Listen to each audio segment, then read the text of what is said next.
말씀을 사랑하시는 성도 여러분 안녕하십니까? 오늘 다니엘서 10분 강해 69번째 시간입니다. 오늘은 다니엘서 8장 첫 번째 강의로 구속사업의 세계사를 한눈에 보다 라는 주제로 우리 말씀을 연구하겠습니다. 다니엘 8장 1절 2절 나 다니엘에게 처음에 나타난 이상 후 벨사살 왕 3년에 다시 이상이 나타나니라. 내가 이상을 보았는데 내가 그것을 볼 때 내 몸은 엘람도 수산성에 있었고 내가 이상을 보기는 을레 강변에서니라. 다니엘 8장의 총 제목은 구속의 세계사를 한눈에 보다입니다. 다니엘 2장의 정치적 역사, 그리고 7장에서 정치와 종교적 세계 역사에 이어 다니엘 시대부터 세상 역사의 마지막까지를 구속사업, 즉 인류를 죄로부터 분리시켜 깨끗하게 하시는 사업 중심으로 계시를 통해 보여주신 것입니다. 하나님의 모든 구속사업은 성소를 통해 이루어지며 성소를 점령하려는 선과 악의 싸움이 그려집니다.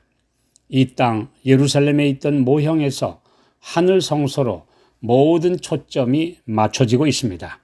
하늘 성소에서 이루어지는 예수 그리스도의 정결 사업은 이 땅에 사는 성도들의 구속 사업이 진행되는 것을 그대로 보여주고 있는 현황판입니다. 이 계시에는 다니엘 7장의 맹수들 대신에 수양과 수염소가 등장하는데 이 동물들은 제사 드릴 때 바쳐지던 제물입니다.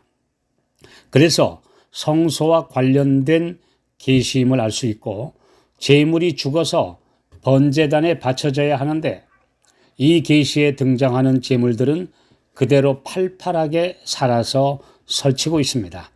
이것은 하나님께 복종하지 않는 인간 군상의 투쟁적 성격을 보여주고 있으며 그 결과로 인간 세력들이 사탄에게 이용당하는 것을 보게 됩니다.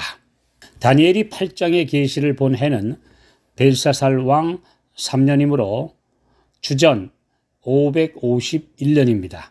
아직 바벨론이 멸망하기 12년 전에 본 계시입니다. 그러나 바벨론의 국운이 기울고 있었고 곧 퇴장당할 운명이기에 이 계시는 바벨론을 제외하고 이후 새로운 패권 세력인 메데 페르시아로부터 시작됩니다.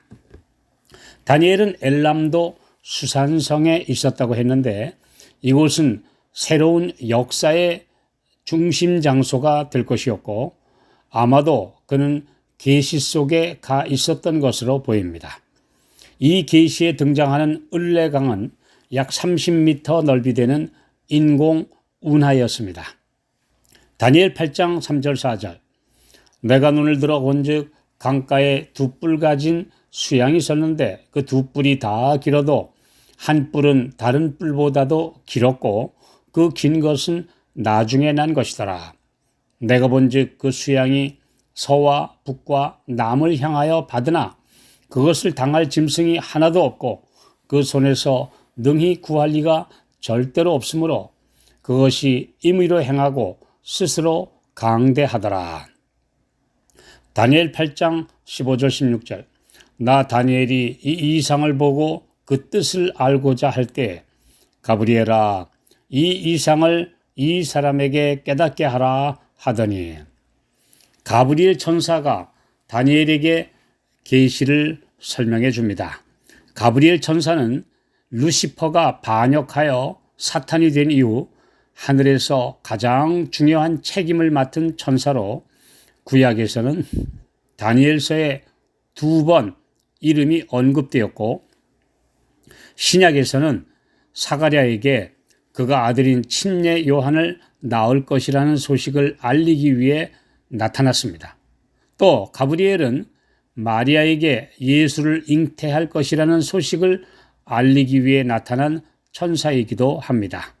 그는 누가복음 1장 19절에 나는 하나님 앞에 섰는 가브리엘이라고 자신에 대해 선언합니다. 아마도 예수님의 부활 때에도 요셉의 무덤을 막은 그 큰 돌을 마치 조약돌 옮기듯이 굴려내고 아버지께서 부르십니다 라고 외친 그 천사일 것입니다. 그는 또한 계시록에서 요한에게 나타나 해설을 해준 그 천사일 것입니다. 가브리엘은 성경에 나오는 유일한 천사의 이름으로 그 뜻은 하나님의 남자 또는 하나님의 사람입니다. 다니엘 8장 20절 내가 본 바 두 뿔 가진 수양은 곧 메대와 바사 왕들이요. 역사가들은 페르시아의 수호신이 수양이었고 왕들이 전쟁에 출전할 때 수양의 머리를 투구 위에 썼다고 기록했습니다. 수양의 두 뿔 중 나중에 나온 뿔이 더 길었다는 표현은 두 나라가 연합국이며 나중 나온 뿔인 페르시아가 종주국인 메대보다 더 강했음을 가리킵니다. 수양이 서와 남과 북을 향해 받으나 당할 짐승이 없었다는 말은 7장에서 곰으로 상징된 이 나라가 자신들의 나라인 동쪽을 제외한 서와 남과 북쪽 등 전 방향을 향해 무차별 공격으로 점령하여 광대한 제국을 이룬 사실을 예언한 것입니다. 임의로 행하고 스스로 강대하더라. 이것은 망하게 될 본성입니다. 잠언 16장 18절 교만은 패망의 선봉이요 거만한 마음은 넘어짐의 앞잡이니라. 에스겔 16장 49절 내 아우 소돔의 죄악은 이러하니 그와 그 딸들에게 교만함과 식물의 풍족함과 태평함이 있음이며 이런 역사의 교훈은 어느 시대 개인과 국가를 막론하고 그대로 적용됩니다. 페르시아는 100만 대군으로도 그리스의 소수 정예부대 앞에 패퇴하고 말았습니다. 페르시아 왕 중에서 가장 부유했지만 무능한 왕이 곧 에스더의 남편 크세르크세스, 이 성경 에스더서에 나오는 아하수에로입니다. 그가 BC 주전 480년 그리스를 정복하려다 살라미스 해전에서 패배한 후에 국력이 시들기 시작했습니다. 에스더서에 나오는 일련의 사건들을 보면 그 왕의 무능함을 알 수 있습니다.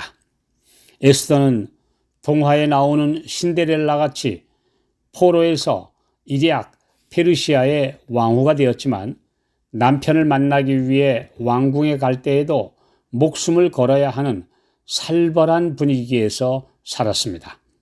그가 아라비안 나이트에 나오는 페르시아의 호화로운 궁전에서 동화같이 행복한 삶을 산 것은 아니라는 사실을 알 수 있습니다. 하나님께서는 그녀를 하나님의 백성을 구원하시는 사업에 이 때를 위한 인물로 준비시키신 것입니다.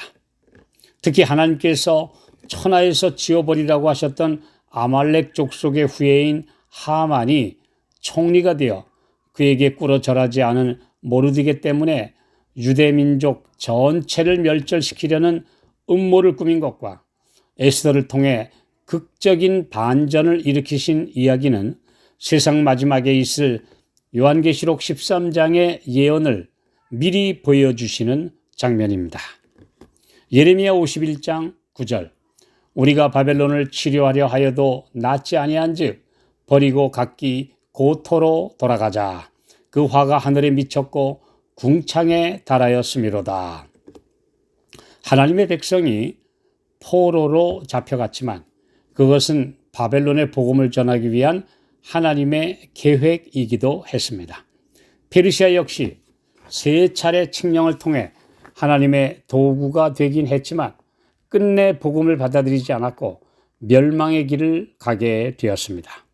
개인과 국가의 운명은 하나님께서 하시는 구속사업이 담겨있는 복음을 받아들이느냐 거절하느냐 하는 태도에 달려 있습니다. 우리는 제단에 바쳐진 제물입니까? 그렇다면 전적인 굴복으로 주님께 바쳐지고 그 구원을 받아들여야 합니다.